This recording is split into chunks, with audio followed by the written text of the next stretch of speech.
मंगल भवन अमंगल हारी तब उस दशरथ अजर बिहारी।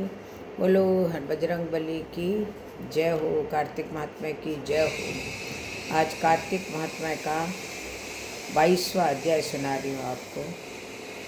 गण बोले, एक समय विष्णुदास नित्य कर्म कर रहा था, तब उसका बनाया हुआ भोजन जो रखा था कोई अलक्षित मनुष्य चुरा कर ले गया।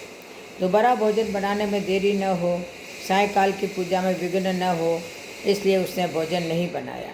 दूसरे दिन फिर रसोई तैयार कर जो भगवान को भोग की तैयारी की, इतने ही में कोई छिपकर भोजन चुरा ले गया।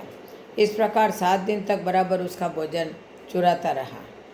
वह विस्मय युक्त होकर अपने मन में विचारने लगा कि यह सन्यासी का स्थान है, कभी इसका त्याग न करूँगा। जो फिर रसोई बनाऊँ तो सायंकाल की पूजा कैसे हो। पाक बनाकर बिना भगवान के भोग धरे भोजन करना वैष्णवों को उचित नहीं है। मैं 7 दिन से उपासना व्रती हूँ, आज पाक की रक्षा करूँगा। इस प्रकार रसोई बनाकर वो छिप रहा। इतने ही मैं देखा कि एक पाक चुराने एक चांडाल आया है, जो भूख से थका हुआ दुखी दाहचर्म अवशेष है। उसको देखकर ब्राह्मण दुखी हुआ। उस अन्न ले जाने वाले को देखकर ब्राह्मण बोला, ठहर जा, सूखा भोजन कैसे करोगे, घी ले जा, चुपड़ के खाना। ऐसे कहते हुए और आते हुए ब्राह्मण को देखकर उसके डर से चांडाल दौड़ा और वहीं पर गिर पड़ा। मूर्छा आ गई और ब्राह्मण मूर्छित चांडाल को देखकर वस्त्र से हवा करने लगा। तब वह चांडाल उठ खड़ा हुआ तो विष्णुदास ने उसे शंख चक्र गदा पद्यधारी नारायण के रूप में देखा, जिसके पीले वस्त्र, 4 भुजा, छाती में लक्ष्मी का चिन्ह है, किरीट पहने हैं, अलसी के फूल के समान प्रकाशमान है, कौस्तुभ मणि सहित देखा। सात्विक भावों से युक्त वह ब्राह्मण उनकी स्तुति और नमस्कार करना चाहता था। तभी इंद्रादि देवता वहाँ आए। गंधर्व और देवता और ऋषिगणों से भर गया। फिर विष्णु भगवान सात्विक व्रत वाले अपने भक्त को अपना स्वरूप देकर वैकुंठ को चले गए। सुंदर विमान में बैठे हुए विष्णु के समीप जाते हुए विष्णुदास को दीक्षा युक्त चोल राजा ने देखा। वैकुंठ लोग जाते हुए विष्णु को देखकर अपने गुरु मृदुगल को बुलाकर चोल बोला, जिससे चिढ़कर मैंने यह यज्ञ दान किया, वही विष्णु रूप धारण करने वाला ब्राह्मण वैकुंठ को जा रहा है। दीक्षा लेकर जो मैंने इस वैष्णव क्षेत्र में हवन किया और दानादि से ब्राह्मणों का मन प्रसन्न किया, आज तक भी मुझसे विष्णु प्रसन्न नहीं हुए। विष्णुदास की भक्ति से ही भगवान ने उनको साक्षात दर्शन दिया। फिर चोल राजा यज्ञशाला में जाकर अग्नि के आगे स्थिर होकर विष्णु से प्रार्थना करने लगा, हे विष्णु, मुझको वाणी और कर्म से स्थिर भक्ति दो। यह कहकर सबके देखते देखते अग्नि में कूद पड़ा। फिर मृदुगल ने क्रोध में से अपनी शिखा उखाड़कर जोड़ दी, घेर दी। इसी से उनके गोत्र में मृदुगुल शिखाहीन होते हैं। तभी अग्नि से प्रकट हुए भक्त वत्सल भगवान ने उसको आलिंगन करके इस विमान में चढ़ा दिया और अपना स्वरूप देकर उसको देवताओं समेत वैकुंठ को ले गए। धर्मदत्त बोला, जय और विजय भगवान के द्वारपाल मैंने 23वां अध्याय। अब धर्मदत्त बोला, जय और विजय भगवान के द्वारपाल मैंने सुने हैं। उन्होंने कौन सा पुण्य किया है जिससे विष्णु रूप मिला है। गण बोले, हे विप्र, तृण बिंदु की देवहूति कन्या से कर्दम जी की कृपा से 2 पुत्र हुए, बड़ा जय और छोटा विजय। उसी देवहूति के कर्म योगी कपिल देव हुए। जय और विजय ने पूरी इंद्रियों की वृत्तियों को विष्णु की भक्ति में लगा दिया था, इसी से बहुत बड़े धर्मात्मा हुए। एक बार उन दोनों को मारुत राजा ने बुलाया। वह यज्ञ कराने में चतुर थे, उनको देवता और ऋषि भी पूजते थे। वे वहाँ गए। उस यज्ञ में जय ब्रह्मा और विष्णु याजक हुए। फिर संपूर्ण यज्ञ को पूरा किया। उसके बाद राजा मारुत ने यज्ञ का स्नान करके उनको बहुत सा धन दिया। उस धन को लेकर वे अपने आश्रम को गए। भगवान के पूजन और प्रसन्नता के लिए उस धन को बांटने लगे। तब आपस में स्पर्धा करने लगे। जय ने कहा कि दोनों का समान भाग करना चाहिए और विजय बोला कि जिसको मिल गया वह उसी का है। फिर जय ने अपनी चित्त में शोभित हो विजय को श्राप दिया कि द्रव्य को ग्रहण करके नहीं देता है, इससे ग्राह हो जा। विजय ने जय को श्राप दिया कि तूने मद से भ्रांत होकर मुझे श्राप दिया, तू हाथी हो जा। तब वे दोनों नित्य पूजन के समय भगवान का दर्शन करके उनसे यह सारा समाचार कह श्राप निवारण की प्रार्थना करने लगे और बोले, हम आपके भगत हैं, ग्रह और हाथी योनि में कैसे जाएं? इससे हे कृपा निधे इस शाप को लौटा दीजिए। भगवान बोले, हे मेरे भक्तों का वचन कभी झूठा नहीं होता और मैं उसको कभी नहीं लौटा सकता। पहले प्रहलाद के लिए खम्भ में प्रकट हुआ, फिर अम्बरीश के वचन से 10 प्रकार से प्रकट हुआ। इसी से तुम दोनों अपने किए हुए शापों को अनुभव करके मेरे पद को प्राप्त हो गए। यह कहकर हरि अंतर ध्यान हो गए। गण बोले, फिर वे दोनों ग्रह और मातक बनकर कार्तिक पूर्णिमा के दिन गंडकी में स्नान करने के लिए गए। उस समय शाप के कारण विष्णु को याद करके ग्रह ने हाथी का पैर पकड़ लिया। ग्रह से पकड़े हुए उस हाथी के ने विष्णु का स्मरण किया। उसी समय शंख चक्र गदाधारी विष्णु प्रकट हुए। फिर भगवान ने चक्र से ग्रह को मारकर उन दोनों का उद्धार कर दिया और अपना रूप देकर बैकुंठ ले गए। तभी से यह स्थान हरि क्षेत्र हो गया। चक्र के लगने से वहाँ के पत्थरों में चिन्ह हो गए। हे ब्राह्मण, जिनको तुमने पूछा वे दोनों जय विजय संसार में प्रसिद्ध हुए। इसी प्रकार हे धर्मदत्त, देहांत होने पर भी तुम भी हमारी तरह विष्णु के परम पद को प्राप्त हो जाओगे। नारद जी बोले, इस प्रकार धर्मदत्त से कहकर और विमान में बैठकर वे दोनों कलहा समेत बैकुंठ को गए। धर्मदत्त की भी विश्वास युक्त हो उस व्रत में स्थित देहांत होने पर दोनों स्त्रियों के साथ बैकुंठ को गया। इस इतिहास को जो पुरुष सुने और सुनावे, वह जगत गुरु की कृपा से भगवान के समीप पहुँचने वाली भक्ति को प्राप्त होता है। बोलो कार्तिक महात्म्य की जय हो। कार्तिक महात्म्य समाप्त हुआ। अब आज आपको चौथ माता की कहानी सुना दी। अगर कोई तेरे चौथ करे तो हर महीने की वदी की चौथ करे। व्रत पूजा कार्तिक की चौथ की तरह ही करें। सिर्फ बाणा चीनी को निकाल कर एक कहानी सुने। एक बुढ़िया माई के ग्वालिया बछलिया नाम का बेटा था। बुढ़िया माई बेटे के लिए 12 महीने की 12 चौथ करती। बेटा लकड़ी लाता, दोनों माँ बेटा उसको बेचकर गुजारा करते। बुढ़िया माई रोज़ाना लकड़ियों में से 2 लकड़ी रोज़ाना अलग से रख लेती और चौथ के दिन बेटे से अलग बेचकर सामान लाती और 5 चूरमे के लड्डू बनाती। लड्डू एक आग को जिमाती, लड्डू एक आप खाती और एक बेटे को खिलाती। एक चौथ के दिन बेटा अपने पड़ोसन के वहाँ गया। वो भी चूरमा बना रही थी, तो उसने पूछा कि आज क्या है जो आपने चूरमा बनाया है? तो पड़ोसन बोली कि मैंने आज ही बनाया है। हाँ, तेरी माँ तो हर चौथ को बनाती है, तुझे आज खाने को दिया या नहीं? बेटा बोला, दिया तो था। पड़ोसन बोली कि तू जो लकड़ियाँ लाता है ना, उसमें से तेरी माँ अलग बेचकर चूरमा बनाती है। बेटा माँस के पास गया और बोला कि मैं तो इतनी मेहनत करके लकड़ियाँ लाता हूँ और तू चूरमा बना कर खाती है। सो या तो तू मुझे छोड़ दे या चौथ माता को छोड़ दे। माँ बोली, बेटा मैं तेरे लिए ही तो व्रत करूँ हूँ, सो तेरे को भले की छोड़ दूँ, पर चौथ माता को तो नहीं छोड़ूँ। तब बेटा घर से जाने लगा तो माँ बोली, तू जावे जब चौथ माता के नाम के आंखें पूर देना, संकट दूर हो जाएगा। अब बेटा घर से गया, थोड़ा आगे गया होगा और देखता है कि खून की नदी बह रही है, कहीं भी कोई रास्ता नहीं दिखता है। तब उसने आंखें पूर कर कहा कि हे चौथ माता, अगर यह नदी सूख कर रास्ता हो जाए तो तू सच्ची है। इतना ही में नदी सूख गई। आगे गया तो जाते जाते बावड़ी उजाड़ में रात हो गई। चारों तरफ बाग बगेरे बोलने लगे। तब उसने आंखें पूर कर बोला कि हे चौथ माता, मेरे को रास्ता मिल जावे, नहीं तो यह जानवर मुझे खा जाएंगे। इतने में ही रास्ता मिल गया। आगे एक राजा की नगरी में आया। राजा हर महीना एक आदमी की बलि देता। एक बुढ़िया माई के घर में गया तो माई पूड़ा बना रही थी और रोती जा रही थी। तब उसने पूछा कि माई रो क्यों रही हो? तो बुढ़िया बोली कि मेरे एक ही बेटा है और राजा उसकी बलि चढ़ाएगा। यह पूड़ा उसके लिए बना रही हूँ। वो बोला कि माई, ये पूड़े मुझे भरपेट को खिला दे, मैं तेरे बेटे के बदले चला जाऊँगा। माई ने उसको पूड़े खिला दिए। रात को सोते समय बोला कि राजा का बुलावा आए तब मेरे को उठा देना।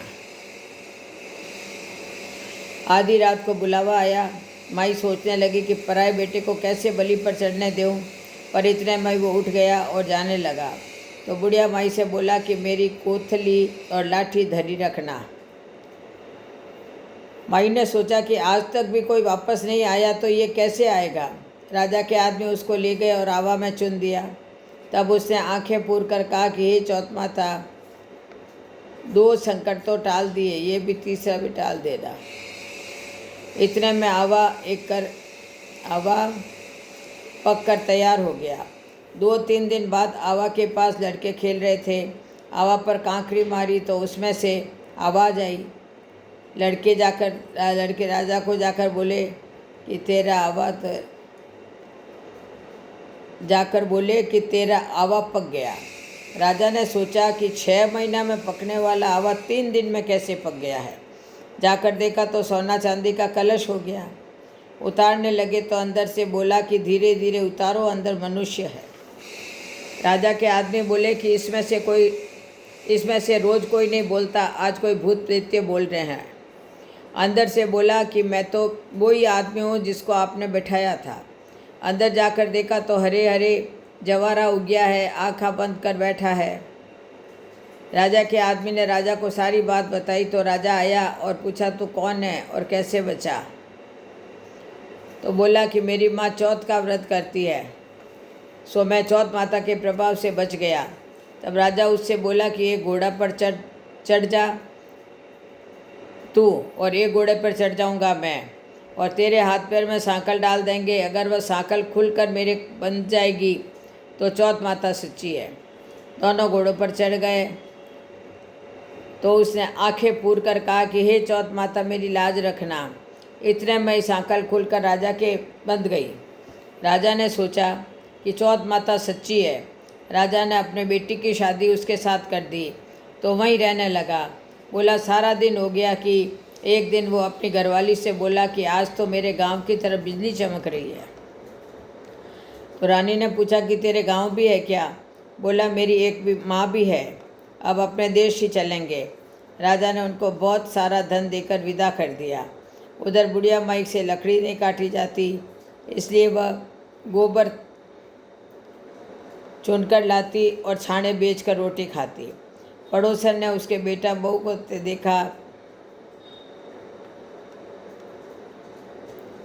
देखा तो बोली कि बुढ़िया माई, तेरा बेटा बहू आया है, बहुत सारा धन भी लाए हैं।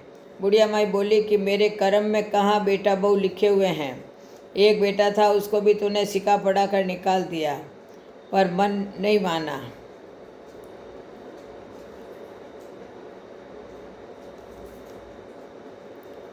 तो ऊपर चढ़ के देखने लगी, सच में बेटा बहू आ रहे हैं। बेटा बहू सास के पैर पड़े और बोले कि मैं चौथ माता के प्रभाव से वापस आया हूँ।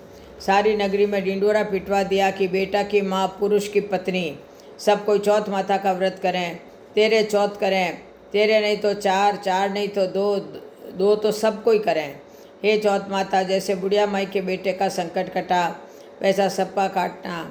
सुनता ने, कहता ने, ओंकारा भरता ने अपने सारे परिवार को देना, सब परिवार का काटना।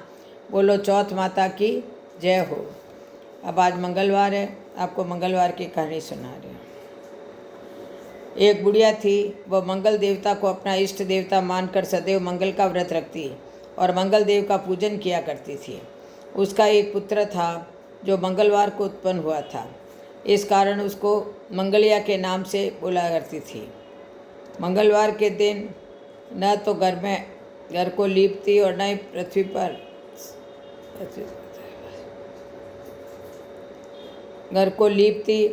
पृथ्वी खोदा करती थी। एक दिन मंगल देवता उसकी श्रद्धा की परीक्षा लेने के लिए उसके घर में साधु का रूप बनाकर आए और द्वार पर आवाज़ दी। बुढ़िया ने कहा, महाराज आज क्या आज्ञा है? साधु कहने लगा कि बहुत भूख लगी है, भोजन बनाना है, इसके लिए तू थोड़ी सी पृथ्वी लीप दे तो तेरा पुण्य होगा। यह सुनकर बुढ़िया ने कहा, महाराज आज मंगलवार है, आज मंगलवार की व्रती हूँ, इसलिए मैं चौका नहीं लगा सकती। कहो तो जल का छिड़काव कर दूँ, उस पर भोजन बना लें। साधु कहने लगा कि मैं गोबर से ही लिपे चौके पर खाना बनाता हूँ। बुढ़िया ने कहा, पृथ्वी लिपने के सिवाय और कोई सेवा हो तो मैं सब कुछ करने को वास्ते देता हूँ। तब साधु ने कहा कि सोच समझ कर उत्तर दो, जो कुछ भी मैं कहूँ तुम सब करोगी। बुढ़िया बोली कि महाराज पृथ्वी लिपने के अलावा जो भी आज्ञा दोगे वो सब सह लूँगी। बुढ़िया ने ऐसे 3 बार वचन दिया। तब साधु कहने लगा कि तो अपने लड़के को बुलाकर औंधा लिटा दे, मैं उसकी पीठ पर भोजन बनाऊंगा। साधु की बात सुनकर बुढ़िया चुप हो गई। तब साधु ने कहा, बुला ले लड़के को। अब सोच विचार क्या कर रही है। बुढ़िया मंगलिया मंगलिया कहकर पुकारने लगी। थोड़ी देर बाद लड़का आया। बुढ़िया ने कहा, जा बेटा, तुझे बाबा जी बुलाते हैं। लड़के ने बाबा जी से पूछा, क्या आज्ञा है महाराज। तो बाबा जी ने कहा कि जाओ अपनी माता जी को बुला लाओ। तब माता आ गई तो देवता का स्मरण करते हुए लड़के को औंधा लिटा दिया और उसकी पीठ पर अंगीठी रख दी। कहने लगी कि महाराज अब जो कुछ आपको करना है कीजिए, मैं जाकर अपना काम करती हूँ। साधु ने लड़के की पीठ पर अंगीठी रखी, उसमें आग जलाई और उस पर भोजन बनाया। जब भोजन बन चुका तो साधु ने बुढ़िया से कहा कि अब अपने लड़के को बुलाओ, वह भी आकर भोग कर ले। बुढ़िया कहने लगी कि कैसे आश्चर्य की बात है कि उसके पीठ पर आपने आग जलाई और उसी को प्रसाद के लिए बुलाते हैं। क्या यह संभव है कि अब भी आप उसको जीवित समझेंगे? आप कृपा करके उसका स्मरण भी मुझे न कराइए और भोग लगाकर जहाँ जाना हो जाइए। साधु के अत्यंत आग्रह करने पर बुढ़िया ने ज्यों ही मंगलिया कहकर आवाज़ लगाई, त्यों ही वह एक ओर से दौड़ता हुआ आया और साधु ने लड़के को प्रसाद दिया और कहा कि माई तेरा व्रत सफल हो गया, तेरे हृदय में दया है और अपने इष्ट देव में अटल श्रद्धा है, इसके कारण तुझको कभी कोई संदेह कोई कष्ट नहीं होगा। बोलो मंगल भगवान की जय हो। अब आपको विनायक जी की कहानी सुना रही हूँ।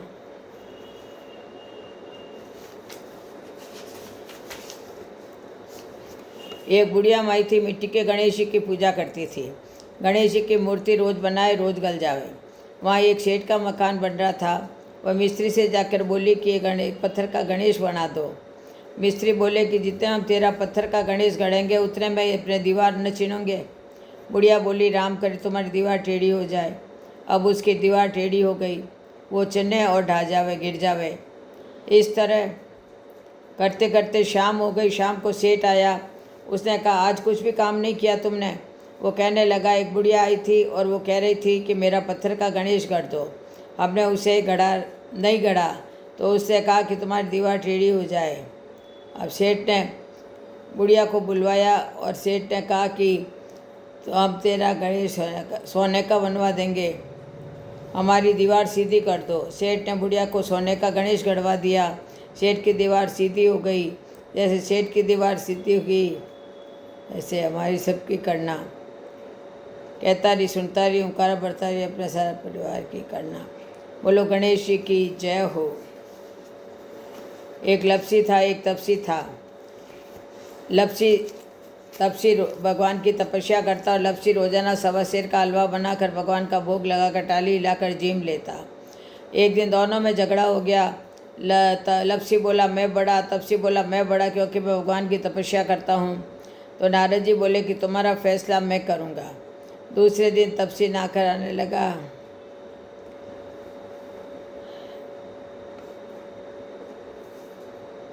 तो नारद जी ने उसके आगे 1.25 करोड़ का मुद्रा गिरा दिया। उसने आंखें खोलकर देखा तो मुद्रा पड़ा है। उससे उठाकर पैर के नीचे दबा लिया। इतने में नारद जी आए। उन दोनों को अपने पास बिठाया। दोनों पूछने लगे कि कौन बड़ा है। नारद जी ने तपसी से कहा कि अपना पाँव हटा। पाँव हटाते ही मुद्रा निकला। तब नारद जी बोले कि मुद्रा चुराने से तेरी तपस्या भंग हो गई है, इसलिए लपसी बड़ा है।